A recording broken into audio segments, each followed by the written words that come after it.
ಬನ್ನಿ ಸರ್ ಆ ಕಡೆ ಬನ್ನಿ ಈಗ ಆ ಕಡೆ ಹೋಗಿ ಅಂಜು ಅವರೆಲ್ಲ ಇಡೀರಿ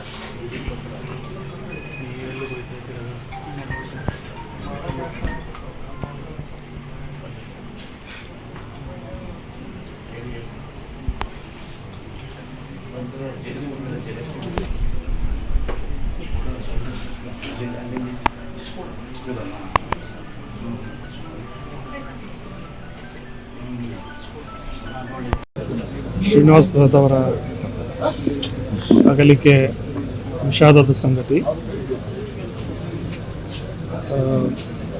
ರಾಜಕೀಯ ಕ್ಷೇತ್ರದಲ್ಲಿ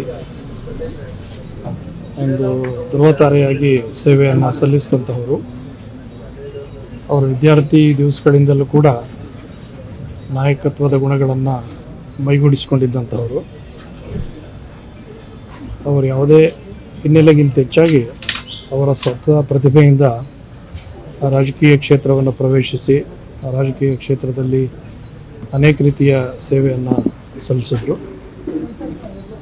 ಅವರು ನಂಬಿದಂತಹ ಒಂದು ಸಾಮಾಜಿಕ ತತ್ವ ಸಿದ್ಧಾಂತಗಳಿಗೆ ಬದ್ಧರಾಗಿ ದಲಿತರ ಒಂದು ಧ್ವನಿಯಾಗಿ ಅವರು ಸೇವೆಯನ್ನು ಸಲ್ಲಿಸಿದರು. ಅವರು ಕೇಂದ್ರ ಮತ್ತು ರಾಜ್ಯ ಸರ್ಕಾರಗಳ ಸಚಿವರಾಗಿದ್ದಂತಹ ಸಂದರ್ಭಗಳಲ್ಲೂ ಕೂಡ ಶೋಷಣೆಗಳ ವಿರುದ್ಧ ಯಾವುದೇ ಸಂಕೋಚ ಇಲ್ಲದೆ ಧ್ವನಿ ಎತ್ತಾ ಇದ್ದಂತಹ ಒಂದು ಅಪರೂಪದ ರಾಜಕಾರಣಿಗಳು. ಅಂತಹ ಸಂದರ್ಭಗಳಲ್ಲಿ ಅವರ ಅಧಿಕಾರದ ಜೊತೆ ಹೊಂದಾಣಿಕೆಯನ್ನು ಮಾಡಿಕೊಳ್ಳದೆ ಅವ್ರು ನಂಬಿದಂತಹ ತತ್ವ ಸಿದ್ಧಾಂತಗಳಿಗೆ ಬದ್ಧರಾಗಿದ್ದಂಥವರು. ಅದು ಅನೇಕ ಬಾರಿ ಅವರೇ ಪುನರುಚ್ಚರಿಸ್ತಾ ಇದ್ದಂಥ ಕೂಡ ಎಲ್ರಿಗೂ ಕೂಡ ಗೊತ್ತಿರುವಂತಹದ್ದು. ಅವರು ಲೋಕಸಭಾ ಸದಸ್ಯರಾಗಿ, ವಿಧಾನಸಭೆ ಸದಸ್ಯರಾಗಿ, ಕೇಂದ್ರ ಮತ್ತು ರಾಜ್ಯ ಸರ್ಕಾರಗಳ ಸಚಿವರಾಗಿ ಅತ್ಯುತ್ತಮವಾದಂಥ ಸೇವೆಯನ್ನು ಸಲ್ಲಿಸಿದ್ರು. ಮತ್ತು ಇದೀಗ ಅವರು ದಿವಂಗತರಾಗಿದ್ದಾರೆ.